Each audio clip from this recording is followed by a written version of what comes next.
Welcome to another installment of Aaron's Book Club. I have another book review to do today, and I've gotten myself a brand new cell phone, so we're going to try it out. It is the cheapest and lowest of the line of cell phones, so it's not going to be great, but it's what we can afford, and it's a cell phone, so I have a means of communication. So you do what you can, right? So, the book review I have to do today is Wuthering Heights by Emily Bronte. You can't really see the title. Oh, there we go. So, I'm confused about this book. I read, I think Charlotte Bronte's book. Really fell in love with it, thought it was amazing, really enjoyed it. I'm pretty sure I liked this book. But the villain, Heathcliff, I think his name is the epitome of evil. And throughout the book, I tried to stop being biased on how I felt about him, because the people that he was taking revenge on did treat him incredibly poorly. So I can't really... Well, it doesn't justify his behavior, but I can't completely disregard where his hurt and anger is coming from. It's almost as if this was the making of a psychopath. He was so focused on his revenge plan that he changed his whole being on how he can actually cause this revenge plan. And to the point where I think the woman he said that he loved, I'm pretty sure that he caused her death. The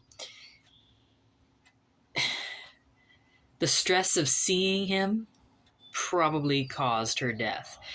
And the fact that he then takes this revenge on the woman he loves' daughter, to the extent of forcing a marriage out of the daughter, and the fact that it was considered a valid marriage even though it was a forced marriage.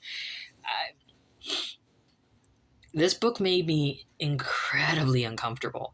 And the degradation of this guy's mind, of what he thought was acceptable punishment for the wrongs that were done to him. And don't get me wrong, he was treated incredibly poorly. He was treated just horribly.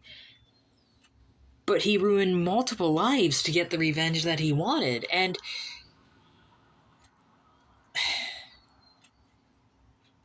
just specifically to see people hurt.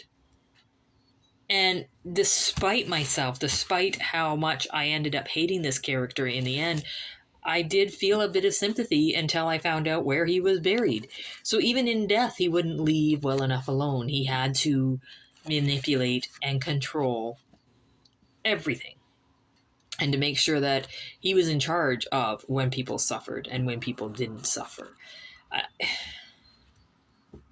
And he was so good at warping the minds of the people that he raised. He was definitely the main character, even though, and that's another thing too, it was narrated by the housemaid of the woman that he loved and then her daughter. So she has an unbiased view of it already. I don't know how I feel. I just know that it was an incredibly difficult read. And usually when I struggle through reads, I put it on, I find the free audiobook version, because most of the books that I read are incredibly old and you can find the free audio version.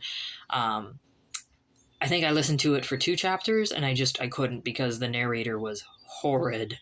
So I actually had to slog through it. And I think that's part of what makes this book the book, is you slogging through it puts you in that frame of mind that you follow the way Heathcliff follows.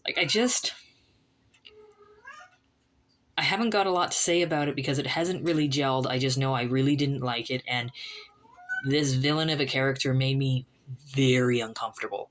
And it was a well-written villain. And I think this book will transcend the ages and will make you uncomfortable any age, if you have some kind of soul, you're not going to like this guy.